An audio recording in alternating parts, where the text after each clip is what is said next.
ladies first. میدونید این یه عبارت خیلی کامن هست، یعنی اول خانم ها. زمانی که یک عده‌ای خانم و آقا توی جمعی هستن و میخوام به سمت جایی حرکت کنم، وارد اتاقی بشن، معمولا آقایون میگن ladies first، اول خانم ها و بعد خودشون دنبالشون میرن. Nobody knows how long people have been using the word ladies first, nor is anyone sure where the concept came from. Pay attention to the first sentence. Nobody knows how long people have been using the words ladies first. نکته اول راجع به nobody هست. Nobody مثل everyone, everybody, each person از اون کلماتی هست که فعل براش مفرد میاد. ضمایر صفات ملکی جمع. Nobody knows. هیچ کس نمیدونه. نمیگیم nobody know. Okay? How long people have been using. تنس این جمله چی هست؟ میتونید تشخیص بدین؟ People have been using.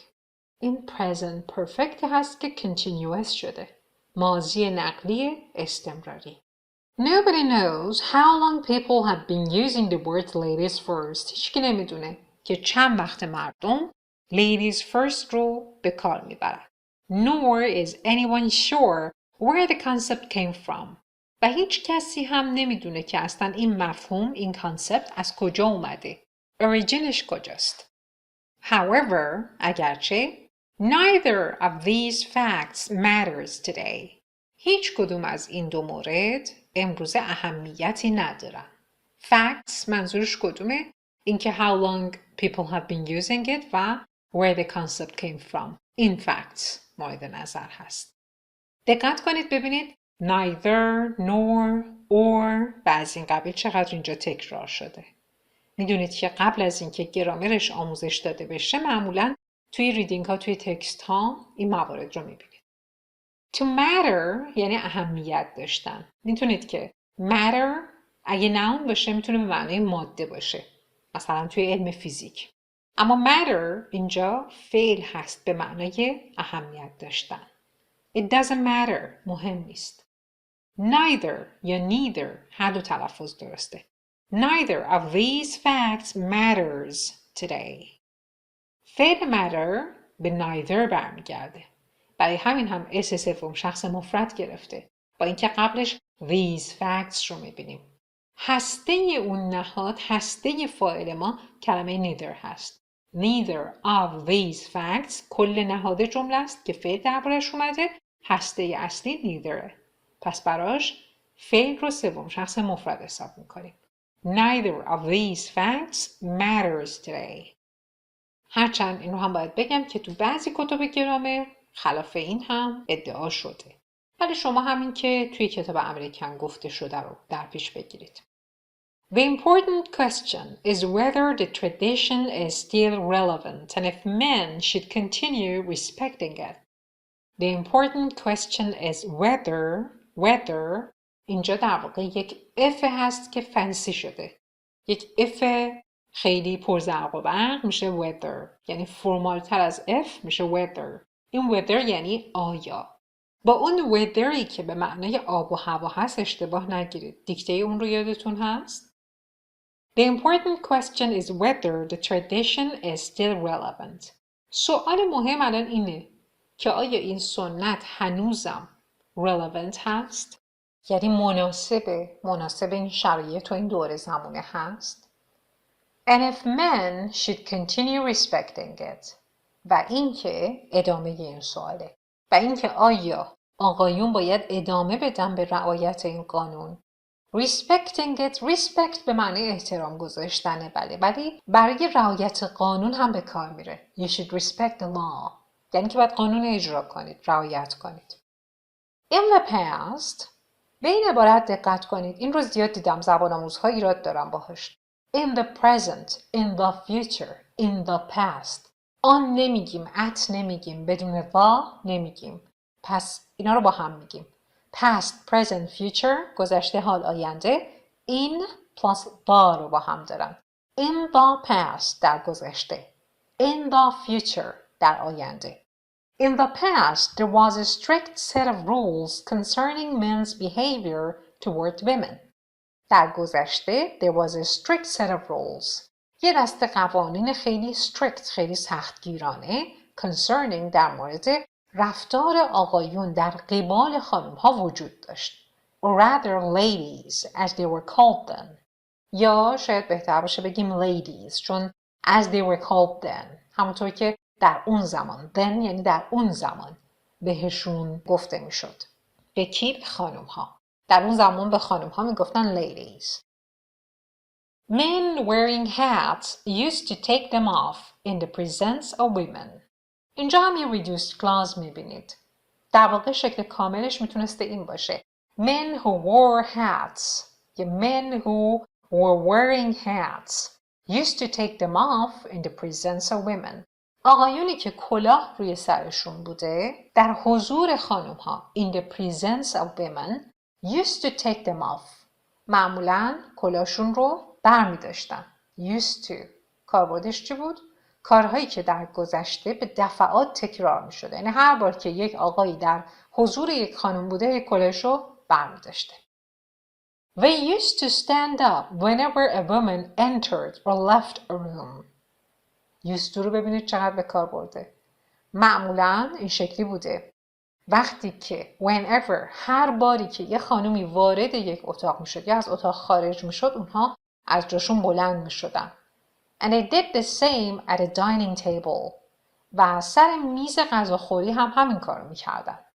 Men used to hold a door for a woman to allow her to go through first. بازم used to به کار برد. دقت کنید. مردها عادت داشتن به این که hold a door در رو نگه دارن یعنی باز نگه دارن for a woman برای یه خانم to allow her to go through first تا این امکان رو براش فراهم کنن که اول ایشون بره وارد بشه اون خانم وارد بشه. They always used to pay for meals. همیشه برای غذاها پول میدادن. They always used to pay for meals. کیا؟ آقایون. But we'll come back to that one later. باز بعداً یعنی جلوتر در ادامه این آرتیکل we'll come back to that. به این بخش که آقایون پول غذایی خانم‌ها رو پرداخت می‌کردن برمیگردیم. All of these customs were considered good manners. همه این رسم و رسوم‌ها customs اینجا به معنی که رسم و رسومه. همه این رسم و رسوم‌ها were considered good manners. Were considered. زمانش چیه؟ گذشته ساده است و وایسش هم پسیوه. People considered it. People considered them good manners. They were considered good manners. Customs و custom معانی دیگه هم داشت از کتابای دیگه یادتون هست؟ And people looked down on men who did not conform. To look down on someone یعنی به اصطلاح خوار شمردن کسی. خود رو برتر از کسی دونستن در واقع. People looked down on men who did not conform. مردم آقایونی رو که conform نمی کردن. یعنی چی؟ conform هم به معنی رعایت کردنه. conform یعنی comply کردن. یعنی رعایت کردن یک قانونی، یک استانداردی، چیزی. conform رو با confirm اشتباه نگیرید. تفاوتشون در یک حرفه. confirm آی داره و conform او داره. confirm به معنی تایید کردنه. مثلا شما بلیتتون رو confirm میکنید. این رو قبلا داشتید. اما conform میشه comply. مثلا رعایت کردن یک قانون. In fact, this set of rules actually made things easier for men. In fact, کاربردش رو یادتون هست که in fact رو برای چی به کار می‌بردیم؟ این دست قوانین در واقع کار رو برای آقایون راحت‌تر می‌کردن. If they broke a rule, they knew perfectly well that they were going to offend somebody. اگه قانونی رو زیر پا می‌ذاشتن, if they broke a rule, they knew perfectly well. کاملاً می‌دونستن که they were going to offend somebody. Offend یعنی توهین کردن. اما چرا be going to به کار برد؟ با کاربرد be going to برای آینده آشنا هستید. یکی از کاربردها این بود. شواهد و قرائنی وجود داره که نشون میده یه چیزی در آینده رخ میده. مثلا ابر میبینید تو آسمون، ابر یه تیره و میگید it is going to rain یا I think it is going to rain. حالا همین رو میتونیم درباره گذشته هم به کار ببریم. اینکه شما یک قانونی رو زیر پا گذاشتید در گذشته، شواهد و قرائنیه که نشون میداده در آینده‌ای که در گذشته بوده قراره به کسی offend کنید، توهین کنید. این میشه be going to به زمان گذشته. بخش B رو به صورت was و were میگیم. If they broke a rule, they knew perfectly well that they were going to offend somebody. Today, it is much easier to cause offense without meaning to. اما امروزه خیلی راحت تره که بدون اینکه واقعا منظوری داشته باشیم به کسی توهین کنیم. منظور از اینکه راحت تره یعنی خیلی زیاد رخ میده. Without meaning to. To mean to do something یعنی قصد انجام کاریو داشتن. از عمد بخوایم که یک کاریو بکنیم. مثلا یکی رو ناراحت میکنید و میگید I'm sorry, I didn't mean to break your heart.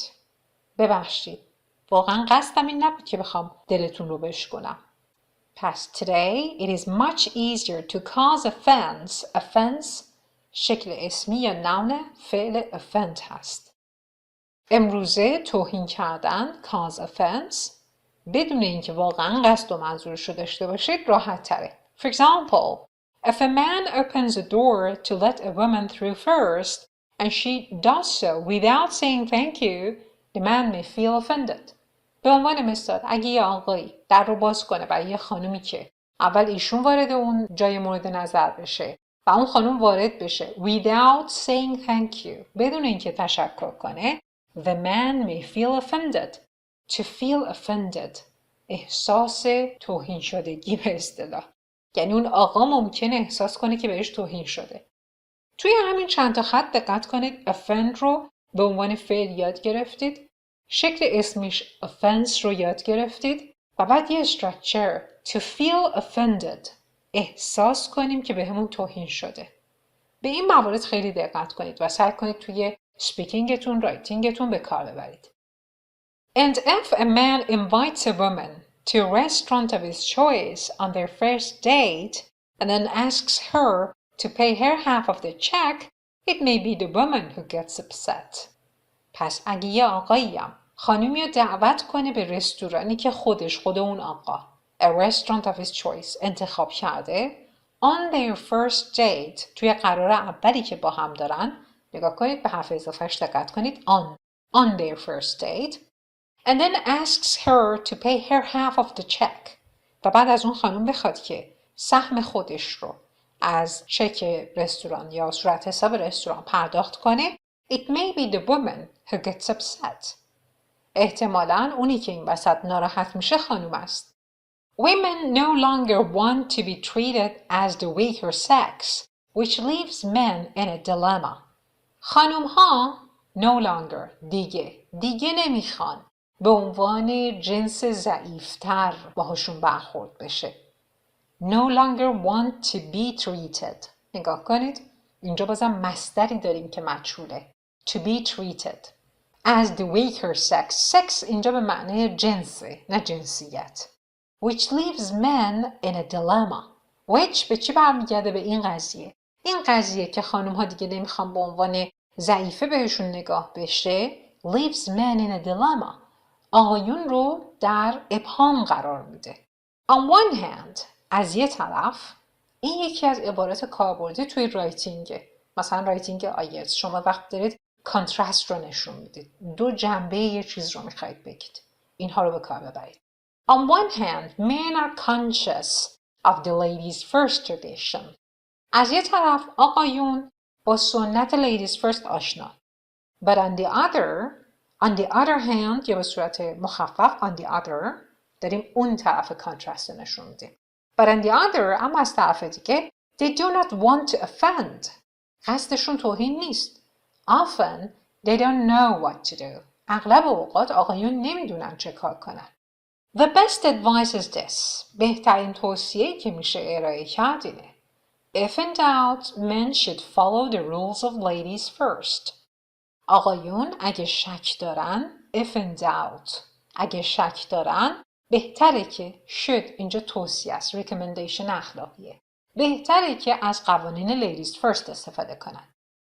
Even if the woman considers the behavior inappropriate, she will still realize that the man has good manners. حتی اگه قوانین ladies first رو رعایت کنن، even if حتی اگه اون خانومه considers the behavior inappropriate، اگه اون خانومه به نظرش این رفتار inappropriate باشه، inappropriate opposite appropriate یعنی نامناسب، irrelevant باشه. relevant داشتیم توی پاراگراف اول، irrelevant اینجا میتونه معادل دیگرش باشه، سینونیمش باشه. پس حتی اگه اون خانومه به نظرش اینجور رفتار inappropriate باشه، نامناسب باشه، she will still realize that the man has good manners. همچنان متوجه خواهد شد که اون آقایی که ladies first رو رعایت کرده good manners داره. با آداب و رسوم رفتار با خانم‌ها آشناست. مؤدبه به اصطلاح. This is particularly relevant on that first date we were talking about. این قضیه خصوصاً مناسب اون قرار اولیه که دربارش حرف زدیم. If the man has invited the woman out, then he should pay the check. اگه آقا خانم رو دعوت کرده به جایی، he should pay the check. ببینید should رو آورده، must نیاورده. باید اخلاقی recommendation توصیه این هست که خودش پرداخت کنه پول غذا رو. Actually, it's the invitation to dinner itself that is important here. Actually کاربردش چی بود؟ این رو یادتون هست؟ خیلی گفتم. Actually, it's the invitation to dinner itself that is important here. اون چیزی که اینجا مهمه the invitation to dinner itself برمیگرده به این invitation. خود این دعوت به شامه. Not the amount of money spent. نه اون مبلغ پولی که پرداخت شده. یه reduced clause داریم. Not the amount of money which was spent یا which is spent or which will be spent. In general, به طور کلی, women appreciate a picnic or a homemade dinner just as much as an expensive meal. به طور کلی خانم‌ها قدر یک پیکنیک یا غذای شامی که توی خونه براشون فراهم شده، یعنی آقا فراهم کرده رو به اندازه یک بعد غذای اکسپنسیوی که توی یه رستوران میخورن میدونن. Of course, it's not true about all women. So, the answer to our original question is yes. Ladies first is still relevant today. پس پاسخمون به سوال اول the original question اینه که بله. Ladies first هنوز هم امروزه مناسبه، relevant، appropriate. But not in the same way as it was in the past. اما نه به اون شکلی که در گذشته بود. Most women appreciate a kind gesture made by a man. اکثر خانم ها یه رفتار محبت آمیز a kind gesture از سوی یک آقا made by a man رو appreciate میکنن، قدرش رو میدونن. But he should never accompany it with the words ladies first. اما نباید اخلاقی یا بهتره که این kind gesture رو but ladies first همراه نکنه، یعنی این رو به زبون نیاره. It spoils the effect completely. این که بخوایم بگیم ladies first تأثیر اون kind gesture رو فوراً تخریب میکنه، spoil میکنه.